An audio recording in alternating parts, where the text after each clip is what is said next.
Hello, and welcome back to Fem Life. Do not forget to subscribe to the channel. 2 lucky winners get to spend 1 hour on video chat with me. Our class planned a costume party for the last day of school before summer break. Ms. Tina, our teacher, assigned everyone roles. While my friends got to be Batman, Superman, and Captain America, I was given the role of a sissy slave. I had to dress and act like a sissy slave for anyone who wanted to use me. I was frozen in shock when Ms. Tina revealed my assigned role. Laughter filled the classroom and whispers quickly spread among my classmates. I felt my face turn red with embarrassment, aware of all the eyes on me. Why would she put me in this position? 1. Ms. Tina carried on with her lively talk about the upcoming costume party, unaware of the awkwardness she had created for me. She excitedly shared how it would be a great and welcoming gathering, allowing everyone to embrace their assigned character for a day. I was in disbelief as I watched this unfold. Throughout my life, I had always been someone who preferred to keep to myself, avoiding any kind of spotlight. Yet, here I was, being pushed into a position that would undoubtedly thrust me into the limelight, leaving me vulnerable to possible mockery and embarrassment. As the costume party drew near, a sense of unease consumed me, like a ravenous creature. I held on to a glimmer of hope that Ms. Tina would have a change of heart, but my silent pleas for mercy fell on deaf ears. The day of the party finally came, and I hesitantly slipped into the attire that Ms. Tina had chosen for me, a delicate pink dress that barely reached my thighs, along with stockings and high-heeled shoes that felt rather unfamiliar and uneasy. Taking a deep breath, I gathered my courage and entered the classroom, feeling like a sissy slave. My hands shook and my heart raced with nervousness. The hallway buzzed with laughter and conversation as fellow students proudly showed off their superhero costumes or stylish outfits.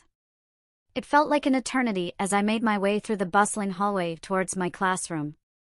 Every hushed conversation and stifled laughter seemed to reverberate in my ears. 1. My ears picked up every whisper, making me hyper-aware of how others were perceiving me. The heavy gaze of judgment seemed to linger, igniting a fiery sense of embarrassment in my heart. As I stepped into the classroom, I made an effort to maintain my composure, although it felt like a futile attempt to preserve any sense of self-respect. The room fell into silence as my peers laid eyes on me in my revealing outfit, their expressions shifting from surprise to amusement. The atmosphere was thick with tension as everyone absorbed what they were witnessing. Some couldn't help but burst into fits of laughter, finding it hard to contain their amusement at my expense. Meanwhile, others exchanged uncertain glances, unsure of how to respond or if they should step in to support me. Ms. Tina, who was at the front of the room, appeared to be completely unaware of how her decision had affected me. She carried on with her usual upbeat attitude, not realizing the inner turmoil I was experiencing. As I felt the intensity of their gazes, I inhaled deeply and summoned the last ounce of my inner strength. In order to make it through this day, I knew I had to maintain my dignity and not allow their ridicule to shatter me. With a newfound sense of purpose, I strode confidently to my designated seat, paying no mind to the snickers and whispers that trailed behind me. Each stride was a display of my strength, a quiet declaration that their opinions would not shape my path. 1. All day long, I felt like every interaction was a challenge. A few classmates saw my costume as a chance to make fun of me, openly mocking me and treating me like a joke. It was like Ms. Tina's social experiment brought out their true selves. 1. The true embarrassment started when my dear friend Mindy asked me to worship her feet in front of the entire class. I was in complete disbelief. This was beyond anything I could have imagined, especially for a costume party. The entire room fell into silence, with everyone eagerly anticipating my reaction to Mindy's words. 1. I felt a rush of anger and embarrassment, yet I understood that responding aggressively would only escalate things. It was obvious that Mindy was enjoying her newfound authority over me, using my designated position to show dominance. With a deep inhale, I mustered up every ounce of strength I had remaining and approached Mindy with deliberate strides. My heart raced within my chest as I gracefully lowered myself to the ground, attempting to steady my quivering hands. 1. The whole class observed in anticipation as I dutifully started untying Mindy's shoes. I felt a rush of embarrassment, but I made a conscious effort not to let it overwhelm me. Instead, I concentrated on remaining cool and collected. 1. While carefully taking off each shoe, Mindy's demeanor changed from prideful to puzzled. I handled the task with care and respect, without showing any hint of submission. It was a subtle act of rebellion disguised within the expectations of my position. Ms. Tina's voice carried a faint hint of surprise as she finally spoke up. "Wow, that's impressive. You've truly embraced the essence of your character." I was taken aback by her words. Did she really approve of what I said? Or was this just another element of her twisted experiment? Nevertheless, it felt like a small dose of validation amidst the overpowering humiliation.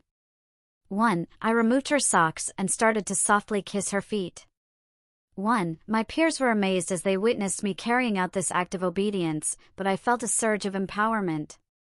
I had seized command of the situation, flipping the script on those who tried to embarrass me. Their laughter faded away, now replaced by a blend of unease and curiosity.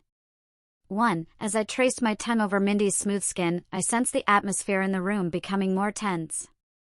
A few students squirmed in their chairs, unable to tear their gaze away but uncertain of how to respond. Meanwhile, some just stared at me, their eyes reflecting a blend of interest and bewilderment. Ms. Tina appeared conflicted, balancing her duties as a teacher with her intrigue over the surprising twist of events. She chose to stay quiet, her expression showing a blend of admiration and worry. It was evident that my behavior had thrown off the original plan she had in mind for the costume party. After finishing the task, I carefully lowered Mindy's feet to the floor and stood up. The room stayed quiet as I went back to my chair, taking my position alongside my colleagues. The remainder of the day flew by in a haze as whispers continued to spread across the classroom. A few students cautiously approached me, expressing their apologies or curiosity about my surprising reaction. Meanwhile, some kept their distance, unsure of how to approach me after witnessing such an unconventional display. Despite having turned the tables on those who tried to belittle me, I couldn't ignore the persistent unease that clung to me like a second nature. The occurrences of the day had revealed a vulnerability within me that I had suppressed for a long time, leaving me with a blend of pride and doubt. When the last bell chimed, marking the conclusion of the school day, I packed up my belongings and got ready to depart. A mix of emotions flooded my mind, leaving me uncertain about how to make sense of everything that had happened. On one hand, I felt a rush of victory, having confronted my fears directly and taking charge in a seemingly impossible situation. However, beneath that sense of triumph, there remained a lingering uneasiness, a persistent doubt about whether I had sacrificed too much of my true self along the way.